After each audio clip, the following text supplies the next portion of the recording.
Hello, welcome to another video with Will Thunder Talks. Today, I am going to discuss my thoughts on living on loop, how to deal with the same. This is something I've been thinking about a lot recently. Coming back to a little bit of the reflecty content. I think there's something that probably just because of where I'm at in life and how things are moving for me. How do you deal with the same? How do you sit in the pattern and the routine? Because as you probably gathered, I'm a little neurospicy. So part of me really likes routine, part of me really hates it. So sometimes I find it really reassuring that I kind of know what I'm doing and there's a consistent basis in which I'm doing things. But also part of me feels very trapped in that cycle. I don't know if you guys relate to that. But I thought I'd riff a bit about how to deal with the same. The dichotomy I often feel is that I feel like I need to feel novelty, right? I think novelty is something we're all interested in. I think it's one of the reasons we scroll on our phones into oblivion, because we want something new, something that'll make us laugh, something that'll surprise us, something that'll make us feel alive, interested, or engaged. And I think this rewires how we feel about the pattern of our lives. So I guess if I think way back to I'm going to go on a bit of a tangent here, guys, bear with me. But Henry Ford was the guy who kind of invented the 9 to 5, right? He noticed that when people were working 16, 14 hours a day, they were dying on his work lines, building cars, because they were doing the same thing over and over again. This resulted in high casualties, and a lot of people died. It sucked. It happened in like the earliest 20th century during the Industrial Revolution, and he thought, yeah, man, let's have a work week, 8-hour days. Let's reduce the amount of work that we've historically been doing. And I feel like part of the challenge and pain that comes with this living on a loop is that sometimes it's like not the right balance of like fun to work, right? And maybe I'm part of why I'm feeling like I'm living on loop is because, as I've mentioned previously, I'm like working 4 jobs. I'm grinding, I'm pushing, and one of my main jobs is kind of winding down a little bit for the summer, which would be nice. I like that a lot. Big fan.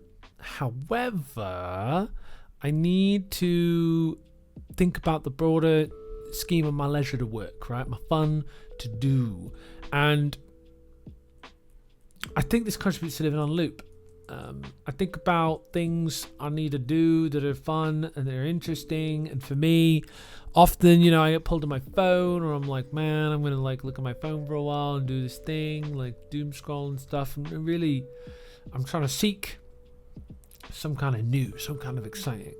And I think something that's really had me living in a loop is that I feel like I'm in a heightened state that I need to manage with the phone. The phone's right here, right? This is my phone.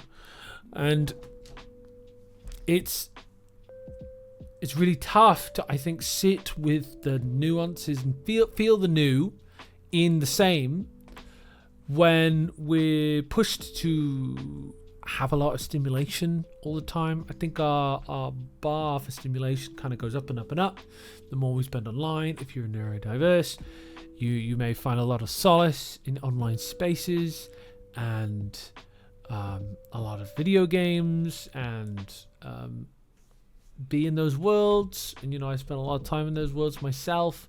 But I guess something I've recognized personally and professionally is the longer I'm in those worlds, the less I'm with myself. And the less I'm with myself, the more it feels like I'm infinitely on a loop, right? If the environment doesn't change, if I don't use that free will I got to do something slightly different, to look at a room in a different way, to move my body and take care of some of my other needs, like no wonder I feel like trapped. And I think this is like part of like the broader point, I think, of where we're at maybe. Part of the challenge with like living on loop is that for some people, for a lot of people right now, I'd say like economically, it feels like there's less choices, and I think a lot of us would love to like maybe take our family out for a meal, or like go out with friends and go and like pay to do a fun activity, or like not pay to do a fun activity, just do a fun activity, right? But everything costs money, and nobody has any money. I think it's because I'm a big fan of Gary Stevenson, big fan of the idea of wealth taxes, tax wealth, not work. I think one of the reasons why we had the big economic boom was because normal people got to own things. I don't own a house. I would love to own a house. I have 3 degree level qualifications, and one of them being an actual degree, qualified counsellor. I have a film degree. I teach English as a foreign language degree. I got a lot of qualifications, and still I cannot buy a house. And it's wild that we live in this world where I'm infinitely more educated than my parents. My mum's got O-level, my dad's not even got GCSEs. They both own houses, they both have assets, they both live like comfortable lives in terms of having wealth that they got sooner and earlier than me, but because of how things are, I don't own a house, and I'm probably not going to be able to for a very long time. I'm 31. I wanted to buy a house, but life's expensive. I haven't been able to save up the money. Been trying to focus on my physical health because I got morbidly obese, and now I'm like almost not morbidly obese. Stuff happens. But to come back to the question, dealing with the same can be really hard because we get bored. We all get bored. That's why we're on this platform. That's why we're online right now. We get bored.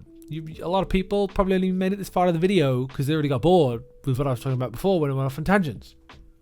That's normal. But how to deal with the same, something that always comes up for me that a friend said to me when I was 13 was whenever I go into the same room, I try and look at the different place in the room, even if I've been in the same room 1,000 times. As you may notice in my eyes as I'm looking around, you probably can't see if you're listening to this, I'm looking at the ceiling right now. I'm trying to look at a different corner in the room. I'm looking around. I'm seeing if I can see a new detail, something that can take my mind to a different place. Because I think what makes me bored, I don't know if you resonate with this, is thinking the same way. I think it's why like traveling for me is really interesting, because I get stimulated with new ways of thinking about the world, new ways of being, new cultures, new languages, new history. All of that stuff invigorates me. It makes me go, oh wow, that's cool. I like that. That's different. I can kind of think about that a bit, think about how that relates to what I'm doing and what I'm about, or if it even doesn't, it's just something different. Cool. That's not exactly a practical solution here, but I guess dealing with the same, I would encourage you to acknowledge how you're feeling, and then if you feel able to, take a step, a little bit step somewhere different. Because if you don't take a step somewhere different, you will definitely feel the same. The old saying that the definition of madness is doing the same thing over and over again definitely applies in this situation. And sometimes I feel like I'm living on loop, even though like right now lots of things are changing. And I think in a way that makes sense in my head, because I guess my day-to-day is still the same, but like changes on the horizon. Like I'm moving house. Soon you won't see this background anymore. You're gonna see a new background, guys, because I'm moving house. I'm not going to tell you where, but I'm moving house, and I'm pretty excited about it. But that's change. That's change I've initiated. That's this difference, and I'm very privileged I can choose to move house. I'm very privileged that I got to save up enough money to be able to put a deposit down on a new house and move to a bigger house. I'm going to have a garage and a garden. Haven't had a garden for 8 years. Would love a garden. But I guess to finish up the video here, I really empathise with people that feel stuck, that feel like they can't move, they can't go anywhere, that everything feels the same, everything feels flat, probably because of my own experience of depression. I just want to say it's okay to feel like that. It's okay to feel stuck. It's okay to feel like nothing will work. I'm not telling you to be different here. You're doing enough. You are enough. You don't need to do nothing to prove your value to me, especially if you've made it to this part of the video. You can comment if you like. I'd like that, but you don't have to. I think I'm going to leave it there. You've been wonderful. I've been Will. Take care of yourself, and I will see you in the next video. Bye-bye.